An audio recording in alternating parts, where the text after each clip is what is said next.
प्रधानमंत्री नरेंद्र मोदी ने शुक्रवार को वीडियो कॉन्फ्रेंसिंग के माध्यम से देश में व्यापार और वाणिज्य क्षेत्र पर स्टेक होल्डर के साथ ही विदेशों में भारतीय मशीनों के प्रमुखों के साथ बातचीत की है। इसके बाद प्रधानमंत्री ने कहा कि निर्यात क्षेत्र में योगदान बढ़ाना हमारा उद्देश्य है। हमें इनोवेशन पर फोकस करने की जरूरत है।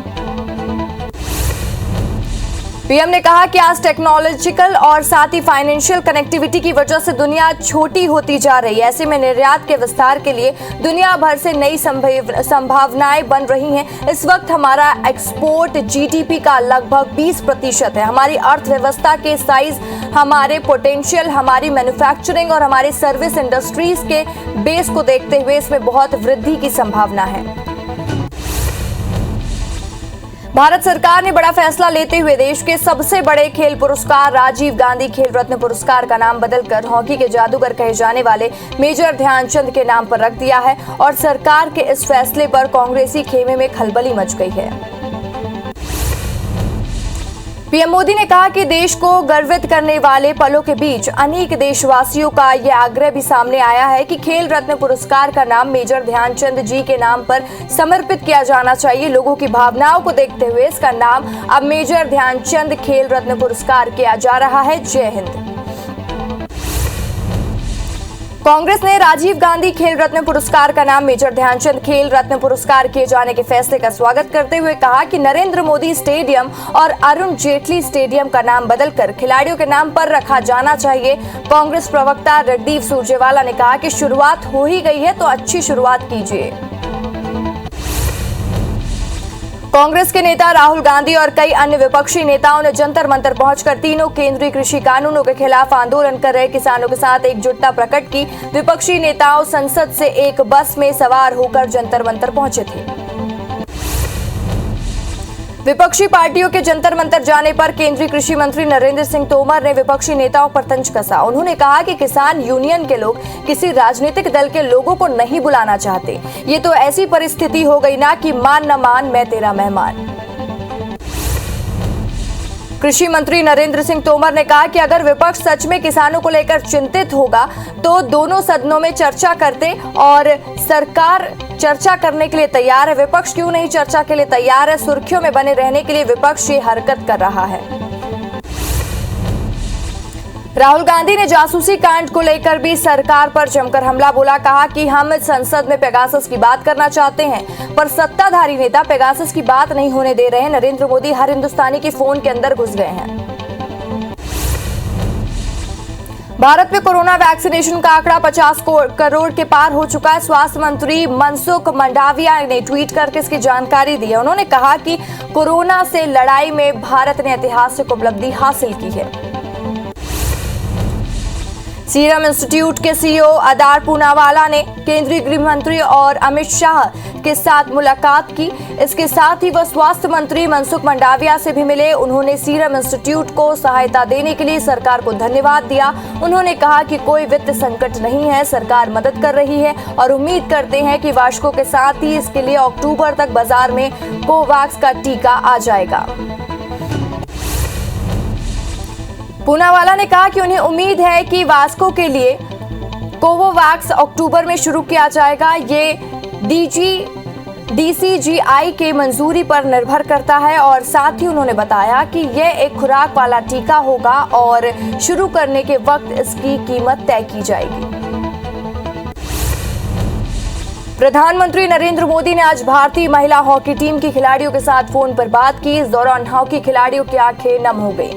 हालांकि पीएम मोदी ने उनका हौसला बढ़ाते हुए उनकी फाइटिंग स्पिरिट की तारीफ की। पीएम मोदी ने खिलाड़ियों से फोन पर बात करते हुए उनके प्रदर्शन की तारीफ की। पीएम मोदी ने कहा कि पदक नहीं आ सका लेकिन आपका पसीना देश की करोड़ों बेटियों की प्रेरणा बन गया है। मैं टीम के सभी साथियों और आपके कोच को बधाई देता हूं। टोक्यो ओलंपिक में भारत के पहलवान बजरंग पुनिया सेमीफाइनल मुकाबला हार गए। अजरबैजान के हजी अलीएव ने उन्हें 12-5 से हराया। अब बजरंग पुनिया शनिवार को ब्रॉन्ज मेडल के लिए अखाड़े में उतरेंगे। झारखंड के धनबाद में जिला जज की संदिग्ध मौत पर सुप्रीम कोर्ट ने आज सुनवाई की और झारखंड सरकार ने इस मामले की जांच सीबीआई को सौंप दिए जाने की जानकारी दी। इस पर सुप्रीम कोर्ट ने कहा कि सोमवार को मामले में सीबीआई को भी सुनकर आदेश जारी किया जाएगा। कोर्ट ने देश भर में जजों पर हमले को लेकर भी चिंता जताई है। सभी राज्यों से 17 अगस्त तक जवाब दाखिल करने के लिए कहा और अटॉर्नी जनरल से भी सुझाव मांगे गए हैं। कोर्ट ने कहा कि जजों की सुरक्षा पर राज्य गंभीर नहीं है। धमकी की शिकायत को पुलिस या सीबीआई भी गंभीरता से नहीं लेते हैं। ऐसे और एक और नया चलन शुरू हुआ है। प्रवर्तन निदेशालय आज एक बार फिर से महाराष्ट्र के पूर्व गृह मंत्री अनिल देशमुख के 3 ठिकानों पर छापेमारी की। मनी लॉन्ड्रिंग के आरोपों से घिरे अनिल देशमुख के नागपुर में 3 ठिकानों पर ईडी की टीम सुबह से ही सर्च रेड की। और बता दें कि अनिल देशमुख ईडी के चौथे समन को भी नकार चुके हैं और सुप्रीम कोर्ट में याचिका कर राहत की उम्मीदें लगाए बैठे हैं। भारत और चीन के बीच सीमा विवाद को लेकर 12वें राउंड की बातचीत के बाद दोनों देशों के सैनिक पूर्वी लद्दाख के गोगरा में पीछे हट गए और दोनों देशों के साथ ही जवानों ने वहां निर्मित सभी अस्थायी स्ट्रेचर को भी हटा दिया है।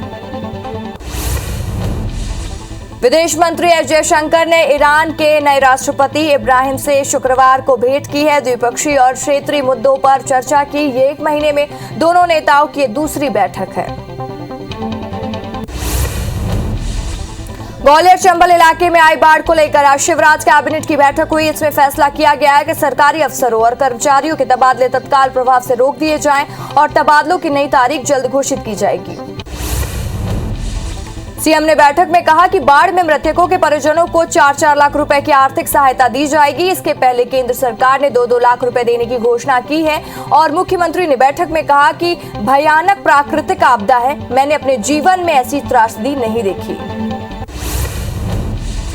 मुख्यमंत्री ने कहा कि बाढ़ प्रभावित क्षेत्रों में जनजीवन सामान्य करना बड़ी चुनौती है। उन्होंने कहा कि जैसे तैसे परिस्थितियां सामान्य होंगी, क्षति का आकलन किया जाएगा, सर्वे प्रारंभ किया जाएगा। बाढ़ प्रभावितों को तत्काल राहत देने के लिए 50 किलो अतिरिक्त अनाज प्रदान करेंगे। मध्य प्रदेश कांग्रेस में खंडवा लोकसभा सीट की टिकट को लेकर तकरार जारी है। मामला अब दिल्ली तक पहुंच चुका है। खंडवा सीट के लिए टिकट की दावेदारी पेश करने अरुण यादव आज दिल्ली में पीसीसी चीफ कमलनाथ से मिले। वहीं सुरेंद्र सिंह शेरा ने भी कमलनाथ से मुलाकात की और अपनी पत्नी के लिए टिकट की मांग की। मध्य प्रदेश के गृह मंत्री नरोत्तम मिश्रा ने कांग्रेस नेता अरुण यादव और पीसीसी चीफ कमलनाथ की मुलाकात पर तंज कसा। गृह मंत्री ने कहा कि कांग्रेस के लिए दिल्ली अभी दूर है। कांग्रेसी नेताओं की भोपाल में कोई रुचि नहीं है, दिल्ली में मुलाकात कर रहे हैं ये नेता। बीजेपी के राष्ट्रीय स्वास्थ्य स्वयंसेवक अभियान के तहत रायपुर में भाजपा चिकित्सा प्रकोष्ठ के हेल्थ वॉलंटियर्स की कार्यशाला का आयोजन किया गया, जिसमें भाजपा के हेल्थ वॉलंटियर्स शामिल हुए। बीजेपी प्रभारी डी पुरंदेश्वरी ने बताया, हमारे कार्यकर्ता पहले से ही सेवा में काम करने पर लगे हुए हैं और भाजपा के हेल्थ वॉलंटियर्स गांव-गांव तक जाएंगे। छिंदवाड़ा में कल होने वाले अन्न उत्सव कार्यक्रम में भाजपा के नेताओं को मुख्य अतिथि बनाए जाने पर कांग्रेस ने विरोध किया है। कांग्रेस के जिला अध्यक्ष और विधायकों ने कलेक्टर से मुलाकात कर विरोध दर्ज कराया है।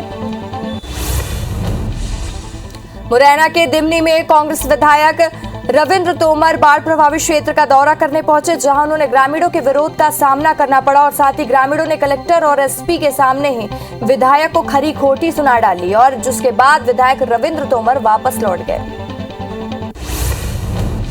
धमतरी जिले के बीजेपी कार्यकर्ताओं समेत 3 वार्डों के लोगों ने मिलकर नगर निगम और एसडीएम कार्यालय का घेराव किया। बीजेपी का आरोप है कि पीएम आवास योजना का लाभ गरीबों को नहीं मिल पा रहा है। वहीं बीपीएल परिवारों से संपत्ति कर अपने नाम मनमाना टैक्स वसूला जा रहा है। बलरामपुर के रामानुगंज विधायक बृहस्पति सिंह के आदिवासियों पर दिए गए बयान को लेकर बीजेपी ने उनका पुतला दहन किया। बीजेपी के इस पुतला दहन और प्रदर्शन को रोकने के लिए पुलिस को बल का प्रयोग करना पड़ा और पुलिस ने प्रदर्शनकारियों पर पानी की बौछार भी की। जबलपुर में आयकर विभाग के अधिकारियों और कर्मचारियों ने हाल ही में तैयार किए गए नए ड्राफ्ट को लेकर विरोध जताया। इनकम टैक्स विभाग के कर्मचारियों और अधिकारियों का कहना है कि सरकार की ओर से तैयारी की गई है और इस नए ड्राफ्ट में ढेरों खामियां हैं और साथ ही जिसे दूर किया जाना जरूरी है।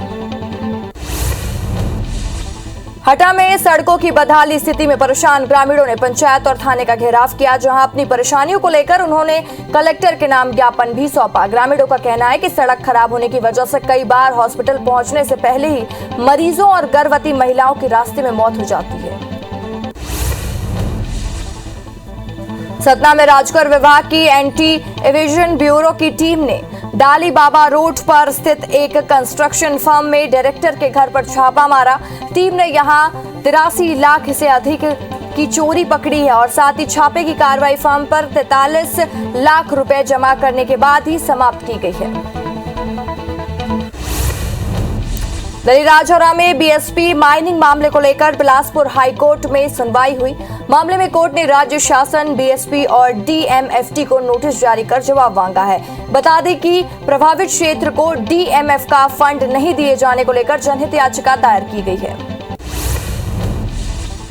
रायसेन जिले के खैरी मुगली गांव पर मुक्तिधाम न होने की वजह से ग्रामीणों को अपने खेतों में शवों का अंतिम संस्कार करना पड़ रहा है, लेकिन अब बारिश की वजह से खेतों में जलभराव हो गया। ऐसे में हाल ये है कि एक महिला का शव सड़क किनारे रखकर जलाया गया। ग्रामीणों का आरोप है कि गांव में शमशान के लिए आवंटित हुई जमीन पर रसूखदारों ने कब्जा कर लिया है। गरियाबंद के देवभोग अस्पताल में 30 जुलाई को बच्चों और माताओं को टीका लगना बंद हो गया है। यहां कोरोना के टीके भी नहीं लग पा रहे हैं। मलेरिया, शुगर जैसे जांच के अलावा अस्पताल के सभी उपकरण बंद हो गए हैं, ठप हो चुके हैं। स्वास्थ्य व्यवस्था के पीछे अस्पताल की पुरानी और ध्वस्त हो चुकी वायरिंग है। धमतरी डीईओ ने स्कूल में अनुरूपित रहने वाले 7 शिक्षक और एक कर्मचारी का वेतन काटने का आदेश जारी किया। साथ ही एक प्रधान पाठक को कारण बताओ नोटिस भी जारी किया। इस कार्रवाई से शिक्षक विभाग में हड़कंप मच गया। बता दें कि डीईओ रजनी नेल्सन ने साकरा और कंडेल स्कूल का निरीक्षण किया था। भिंड में परा गांव में कुएं के अंदर पानी की मोटर को सुरक्षित करने गए एक परिवार के 4 लोगों में से 3 की मौत हो गई है। कुएं के अंदर बनी गैस के कारण तीनों ने कुएं के अंदर ही दम तोड़ दिया है और मौके पर पहुंची ग्वालियर की एनडीआरएफ और लोकल पुलिस ने मिलकर चौथे जीवित व्यक्ति को बाहर निकाला और उपचार के लिए अस्पताल भेजा। इसके साथ ही कुएं के अंदर से तीनों शव को बाहर निकाला गया। पेंड्रा में जमीन विवाद को लेकर हत्या करने वाले आरोपी को बिलगहना पुलिस ने गिरफ्तार कर लिया है। पुलिस के मुताबिक आरोपी धूर सिंह पटेल ने पुरानी रंजिश के चलते सन्मान सिंह अगरिया की हत्या कर दी थी और फिर से सबूत छिपाने के लिए शव को 2 टुकड़ों में काटकर बोरी में भरकर फेंक दिया था। बिलाईगढ़ के पवनी में शराब के नशे में एक बेटे ने अपनी मां की हत्या कर दी। पुलिस के मुताबिक आरोपी जोहन साहू अपनी पत्नी और मां के साथ मारपीट कर रहा था। इस पर मां ने बेटे को मारपीट करने से मना किया तो आरोपी ने कुल्हाड़ी से उनकी हत्या कर दी। फिलहाल पुलिस ने आरोपी को गिरफ्तार कर लिया है। ग्वालियर में फरार बदमाश को पकड़ने पहुंची पुलिस पर ही आरोपी के परिजन लाठी डंडे लेकर टूट पड़े। ऐसे में जब तक पुलिस बदमाश को पकड़ पाती वो मौके से भाग निकला। हमले के बाद पुलिस को ही उल्टा भागकर अपनी जान बचानी पड़ी। घटना बजौली थाना क्षेत्र के खेरिया मोदी गांव की है और मामले में हमला करने वाले 6 से ज्यादा लोगों के खिलाफ एफआईआर दर्ज की गई है। धमतरी के मोहंदी और डाबा के बीच 2 बाइकों में भिड़ंत हो गई। इस हादसे में एक व्यक्ति की मौत हो गई है जबकि 2 लोगों को गंभीर चोटें आई हैं और साथ ही घायलों को कुरुद अस्पताल में भर्ती कराया गया जहां उनका इलाज जारी है। फिलहाल मगरलोड पुलिस ने मामला दर्ज कर आगे की कार्रवाई शुरू कर दी है। अभनपुर के जौंदा भाटा पर एक ट्रक अनियंत्रित होकर पलट गया जिसकी चपेट में आने से एक बाइक सवार की मौत हो गई है जबकि एक अन्य घायल हुआ है जिसे डायल 112 की मदद से अस्पताल में भर्ती कराया गया। पुलिस ने ट्रक को जब्त कर आगे की कार्रवाई शुरू कर दी है। होशंगाबाद में नेशनल हाईवे उत्तर पर 2 बाइकों में आमने सामने टक्कर हो गई। हादसे में दोनों बाइकों सवार लोग घायल हो चुके हैं और जिन्हें निजी अस्पताल में भर्ती कराया गया। बता दें कि हादसे का सीसीटीवी वीडियो भी सामने आया है। पन्ना के टिकुरी गांव पर मछली पकड़ रहे 3 लोग डायमंड फटने के से घायल हो गए हैं और साथ ही जिन्हें इलाज के लिए जिला अस्पताल रेफर किया गया है। दरअसल श्रीनाम, बसंत और अवधेश गुरुवार की रात कठा नाला के पास मछली पकड़ने गए थे। महासमुंद की पटेवा पुलिस ने चिटफंड कंपनी बीएन गोल्ड के डायरेक्टर विपिन यादव को ग्वालियर से गिरफ्तार किया है। पुलिस के मुताबिक पैसे 2 गुने करने के नाम पर विपिन ने लगभग 9 लाख वसूले थे। वहीं पैसे लेने के बाद आरोपी कंपनी बंद कर फरार हो गया था। कवर्धा जिले की चिल्फी थाना पुलिस के अंतर्राज्यीय चोर गिरोह का पर्दाफाश करते हुए 4 आरोपियों को गिरफ्तार किया है। आरोपियों के पास से एक ट्रक, 2 बाइक समेत 11 लाख रुपए नकदी भी बरामद किए गए हैं और जांच के दौरान कई चोरियों का खुलासा होने का दावा भी पुलिस कर रही है। धमतरी वन विभाग ने रिवागहन स्थित आरा मिल पर बड़ी कार्रवाई की है। दरअसल मिल के प्रतिबंधित अर्जुन लकड़ी का चिरान बड़ी मात्रा में मिला है, जिसे जब्त कर आरा मिल को सील कर दिया गया है। बिंदु पुलिस ने शहर में संचालित कृष्णा होटल और गिरिराज पैलेस पर छापेमारी करते हुए युवक युवती समेत 16 लोगों को गिरफ्तार किया। मुखबिर की सूचना पर डीएसपी पूनम थापा ने इस कार्रवाई को अंजाम दिया है। डीएसपी पूनम थापा का कहना है कि सभी के खिलाफ कार्रवाई की जाए।